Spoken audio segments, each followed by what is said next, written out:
It happened Saturday, just before 6 p.m. at the New River Hunting Club, just outside of Hardeeville, South Carolina.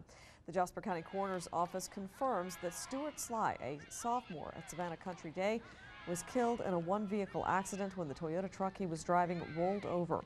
The Highway Patrol says Sly, who passed for 1,000 yards last season and received region honors as Savannah Country Day's quarterback, was not wearing a seatbelt. Stewart's teammate, Country Day sophomore William Woods, was riding in that truck but was buckled in. Woods was taken to Memorial University Medical Center and is expected to recover from his injuries.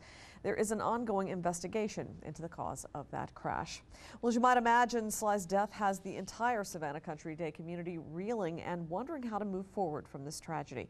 News 3's Meredith Lay was at the school today as teachers and faculty tried to plan for the tough days ahead. That's right, Sheila. Headmaster Marcia Hull tells me that this is devastating to everyone at Savannah Country Day because Stuart was not just a star student, he was like family, and he was a shining example of everything the school stands for.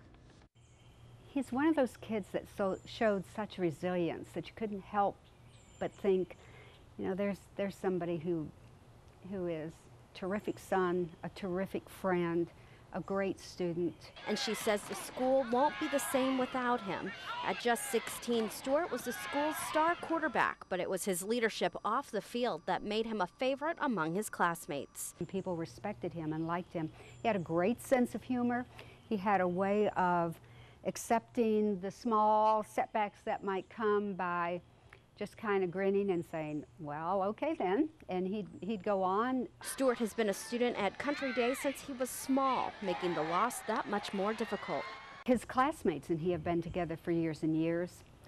Teachers across the school community, from lower school all the way through upper school, have taught him, a lot of them, or they knew him, or they coached him, or worked with him in other activities. So it's an ongoing relationship, and that's part of what this school provides. Mrs. Hull and the rest of the faculty are now preparing for the sad days to come, and while it will be difficult, she wants everyone to continue on because they are now all a part of Stuart's legacy.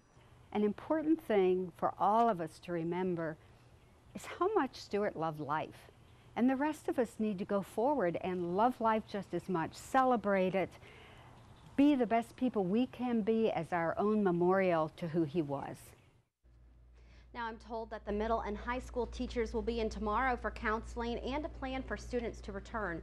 The school says they'll provide students with transportation to the funeral, grief counseling, and they also have plans for a formal vigil at Savannah Country Day in Stuart's honor.